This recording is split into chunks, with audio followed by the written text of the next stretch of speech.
America is a country of immigrants, and that will never change. However, our nation has been gripped in controversial battles over the consequences of immigration, especially illegal immigration.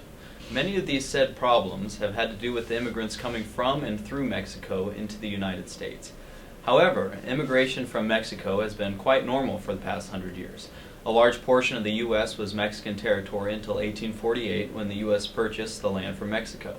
From then on, frequent coming and going across the border was not uncommon, as many Mexicans would cross the border in search of work and return home. Beginning in the early 1900s, there were many different pushes and pulls that brought workers to and from the United States.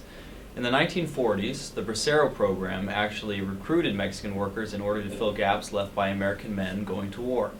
This program is largely responsible for the culture of immigration between Mexico and the United States.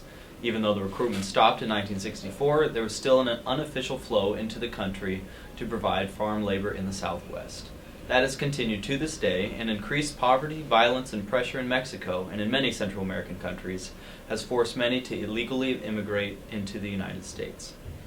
The media has spotlighted this issue, and while the news is mainly negative, focusing on legal issues, there are legal options for immigrants who want to work. One visa guest worker program is the H2A. The H-2 program is a temporary visa for whom the United States calls low-skilled labor. The program began in 1953 from the Immigration and Nationality Act, also known as the McCarran-Walter Act. This act established a quota of non-immigrants per country based on its population of the United States in 1920. In 1986, the Immigration Reform and Control Act divided the H-2 program into H-2A and H-2B. These two programs are directed through the Employment Training Administration of the Department of Labor and the U.S. Citizenship and Immigration Services of the Department of Homeland Security. The H-2A program is a program that enables farm owners to apply to the Department of Labor to bring in low-skilled laborers for agricultural work, whereas the H-2B program is the same but for all non-agricultural work. For both H-2 programs, this work must be temporary. However, to qualify for the H-2A program, the work must also be seasonal. The H-2A visa is valid for a year at most, but can be renewed for up to 3 years.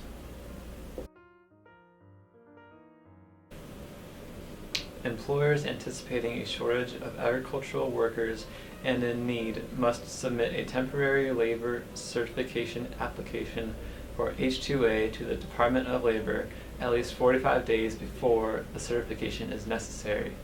The employer must agree to give preference and engage in active recruitment of U.S. workers and state that the employment of prospective H-2A workers will not harm the jobs of similarly employed U.S. workers. After receiving the temporary labor certification, the employer submits Form I-129 to the U.S. Citizenship and Immigration Services. Potential H-2A workers who are outside of the United States must apply for an H-2A visa with the U.S. Department of State at a U.S. embassy or consulate abroad and then pursue admission into the United States with U.S. Customs and Border Protection at a U.S. port of entry. In employing a worker, the employer must guarantee to offer each worker employment for at least 3/4 of the workdays in the term of the contract period. If the employer affords less employment, then the employer is obligated to pay the amount which they would have earned if they had worked the contracted period. The wage rate or pay must be the same for U.S. workers and H-2A workers. The reason many producers do not readily use H-2A program is because of the many costs associated with it, both in time and money.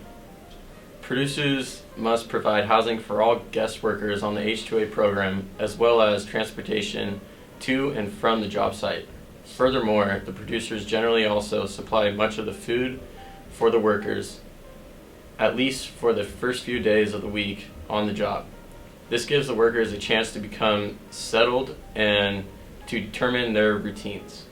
The producers must also pay for the housing and transportation insurance for their employees.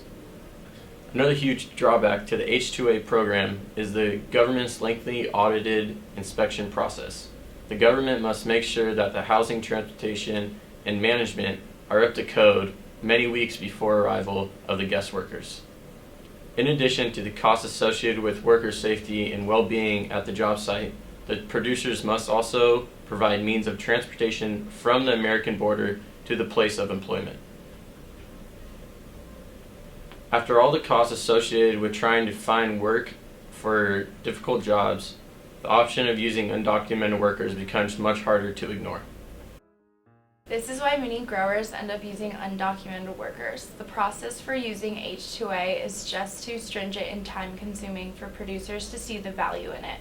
To address this problem, our team sees an opportunity for the government to produce a viable visa program that helps bring in the consistent, reliable, and effective labor that agriculture needs. The H2A visa program needs to be attractive to producers, easy for producers to use, and more accessible to potential workers. To make the H2A visa program more attractive to producers, the program must offer incentive programs. A marketing campaign by federal government to publicize legal immigrant worker programs would be beneficial, for they could inform the public that these legal programs are much better than hiring undocumented workers. Once the public sees that this is a viable legal option, they would be able to put pressure on the government to reform it.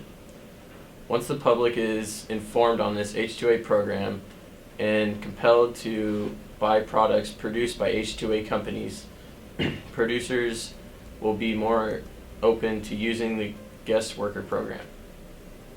Another reason for companies to use H2A would be a label they may put on their products stating H2A grown or legally grown to inform customers on the legality of their practices. This is much like the Real California Milk campaign or a certified organic stickers that are seen in the market today. These labels have been extremely successful in supporting businesses for the products they are identified with. And lastly, the H2A program needs to be easier for the workers to use.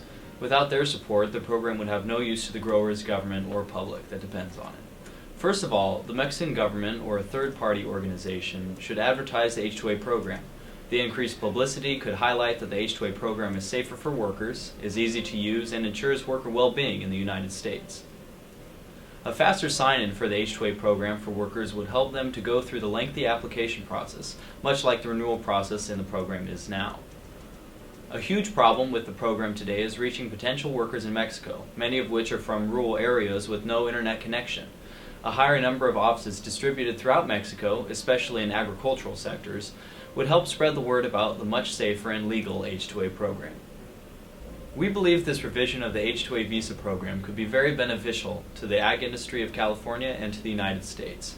If these steps were able to be implemented, the many problems of immigration may begin to see a solution. Thank you.